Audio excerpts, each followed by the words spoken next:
आज हम बनाएंगे स्पेशल कढ़ी, उड़द दाल की कढ़ी। ये शादी ब्याह पार्टियों या स्पेशल मौक़ों पर बनाई जाती है और स्वाद में बहुत ज़बरदस्त। इसे चावल और चपाती के साथ तो परोसते ही हैं। ये ऐसे भी खाने में बहुत अच्छी लगती है, इतनी अच्छी एक बार आपने खाना शुरू किया तो कटोरियाँ भर भर के खाएंगे। नमस्कार, nishamudhalika.com में आपका स्वागत है। तो शुरू करते हैं। ये 3/4 कप उड़द दाल, इसे अच्छे तरीके से धोकर 2 घंटे पानी में भिगोकर ले लिया। पानी हटा दिया है, एकदम सॉफ्ट हो जाती है। ये 2 घंटे में ये आराम से फूल जाती है। दाल को पीसने के लिए जार में डाल देते हैं। थोड़ा सा पानी डालेंगे, 2-3 टेबल स्पून, जितना दाल पीसने के लिए ज़रूरत है, और इसे थोड़ी दरदरी पीस लेंगे। ये दाल पीसकर तैयार हो गई। इसे निकालते हैं प्याले में। इसमें अब थोड़े से मसाले मिलाते हैं। आधा छोटी चम्मच नमक या स्वादानुसार, 2 हरे मिर्च बारीक कटे हुए और 1 छोटी चम्मच ग्रेटेड अदरक। अब दाल को अच्छे तरीके से फेंटते हैं। 3-4 मिनट तक लगातार चलाते हुए इसे फेंट लीजिए। इसे आप जितना फेंट लेंगे पकौड़े उतने ही सॉफ्ट और स्पंजी बनेंगे। और देखिए अब काफ़ी फूल गई है ये दाल। इसमें थोड़ा सा हरा धनिया मिला लेते हैं और ये आधा पिंच हींग। उड़द दाल के पकौड़े में हींग डालना बहुत ज़रूरी है, इससे इसका टेस्ट बढ़ता है और ये डाइजेस्ट भी जल्दी होती है। और देखिए अभी दाल कितनी फूली फूली लग रही है, यानी हमारी दाल एकदम परफेक्ट फिट कर तैयार है। पकौड़े बहुत ही सॉफ्ट और स्पंजी बनेंगे। तो अब आते हैं गैस के पास। पकौड़े तलने के लिए कढ़ाई में ऑयल डालकर गरम करने रख देते हैं। ये हमने लिया है सरसों का तेल, आप इसकी जगह कोई और भी कुकिंग ऑयल ले सकते हैं। अब कढ़ी के लिए हमें मट्ठा तैयार करना है। तो ये हमने लिया 1 कप दही और ये 1/4 कप और, यानी 1/2 कप दही ले लिया। यह हल्का खट्टा है, अगर ज़्यादा खट्टा हो तो 1 कप ही लीजिए, और एकदम ताज़ा दही है तो 1.5 कप ले लीजिए। इसे फेंट लेते हैं। ये फेंटा हुआ दही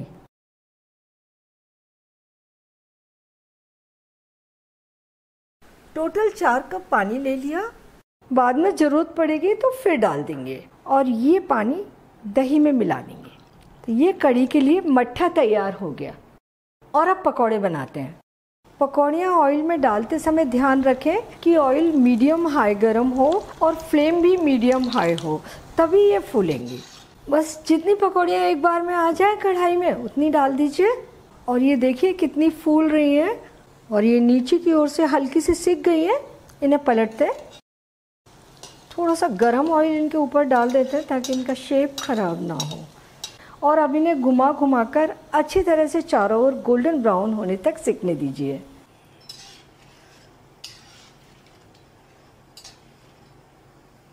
और इनका कलर अच्छा ब्राउन आ गया। इन्हें डाल देते हैं मट्ठे में, थोड़ी सी नरम हो जाएंगी। और बची हुई पकौड़ियाँ भी तल लेते हैं। इस कढ़ी के पकौड़े बनाने के लिए आपको 2 बातों का ज़रूर ध्यान रखना है। एक तो इस कढ़ी के पकौड़े फीके नहीं बनते, इसमें नमक मिर्च हींग ज़रूर मिलाई जाती है। और दूसरा, पकौड़े जब तल जाएं तो उन्हें मट्ठा में ज़रूर डुबा दीजिए। वो स्टेप बहुत ज़रूरी है। अगर आप ये नहीं करेंगे तो आपकी कढ़ी में वो मज़ा नहीं आएगा जो आपको आना चाहिए। ये ब्राउन हो गई, निकालते हैं इन्हें भी। और ये भी गई मट्ठे के अंदर। और थोड़ा सा चमचे से इन्हें डिप कर देते हैं।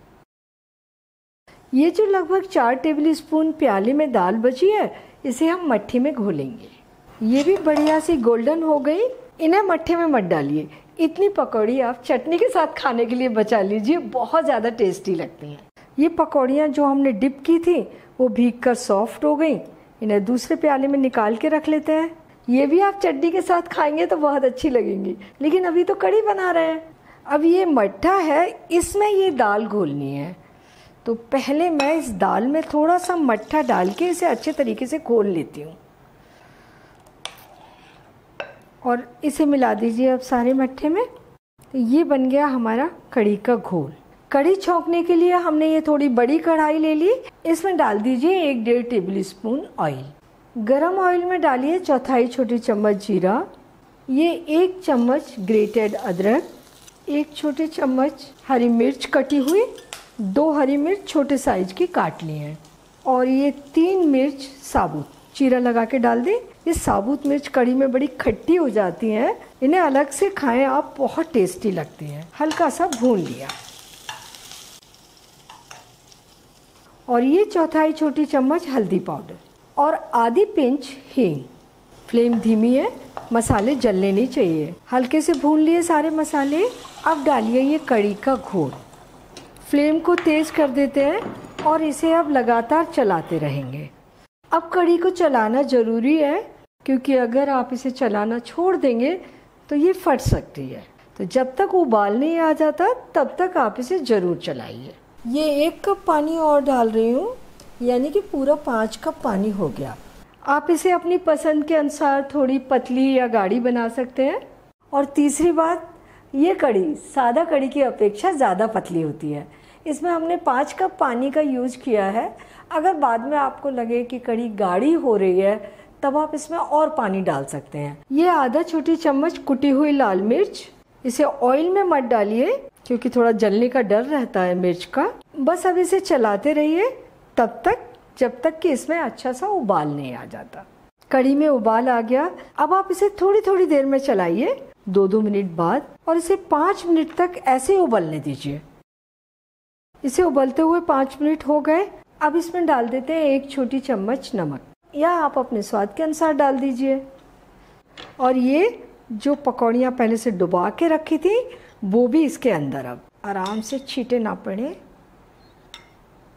और अब इन पकौड़ियों के साथ भी कढ़ी को 5 मिनट कुक कर लीजिए। बस थोड़ा सा चला ज़रूर दीजिए।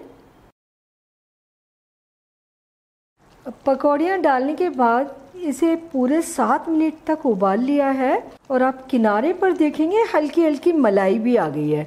यही कढ़ी बनने की पहचान है। तो कढ़ी तो बन चुकी, फ्लेम बंद कर देते हैं। कढ़ी इतनी पतली बनी है, ये बाद में थोड़ी और गाढ़ी हो जाएगी। अगर आपको इससे पतली कढ़ी पसंद है तो पानी थोड़ा सा और ज़्यादा डाल सकते हैं, और अगर गाढ़ी कढ़ी पसंद है तो ये गाढ़ी तो हो ही जाएगी ठंडी होने के बाद। कढ़ी बनकर तैयार है, बहुत टेस्टी बनी है। इसे और ज़्यादा टेस्टी बनाने के लिए एक छोटा सा तड़का और। तड़का पैन में 2 छोटे चम्मच ऑयल डाल दिया। गरम तेल में 1/4 छोटी चम्मच जीरा, फ्लेम एकदम धीमी, आधा पिंच हींग। हींग कढ़ी छौंकते में भी डाली थी और इस तड़के में भी डाल रहे हैं, बहुत ज़्यादा अच्छा टेस्ट आता है इसका। और 2 ये साबुत लाल मिर्च, 8-10 करी पत्ता। फ्लेम बंद। करी पत्ता अगर नहीं हो तो मत डालिए। और ये आधा छोटी चम्मच कश्मीरी लाल मिर्च। कढ़ी के ऊपर अच्छा कलर आएगा और टेस्ट भी बहुत अच्छा आएगा इससे। अब ये तड़का कढ़ी के ऊपर। ये हमारी कढ़ी तैयार हो गई। हल्का सा मिक्स कर दीजिए। उड़द की दाल की कढ़ी बनकर तैयार है। बहुत ज़्यादा टेस्टी बनी है, एकदम सॉफ्ट पकौड़े बने हैं। और बनाना तो आसान है ही, लेकिन आपको 4 बातों का ज़रूर ध्यान रखना है। पहला, दाल को पीस के अच्छे तरीके से फेंटिए। दूसरा, उसमें मसाले ज़रूर मिलाइए। और तीसरा, जब पकौड़े तल जाए तो उन्हें मठे में ज़रूर डाल दीजिए। और चौथा, इस कढ़ी के लिए घोल में पानी ज़्यादा मिलाइए। ये चारों बातें आपने ध्यान रखी तो कढ़ी बहुत अच्छी बनेगी। इसे आप फ्रिज में रखकर आज खाइए, कल खाइए, 3 दिन तक खाइए। जब भी आप खाएंगे ये हमेशा आपको बहुत अच्छी लगेगी।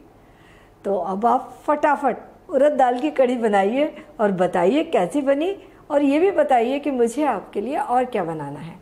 अगर मेरा चैनल आपने अभी तक सब्सक्राइब नहीं किया तो प्लीज़ जल्दी से कर लीजिए, बेल आइकन भी दबा दीजिए ताकि मेरी नई रेसिपीज़ के नोटिफिकेशंस आपको मिलते रहें।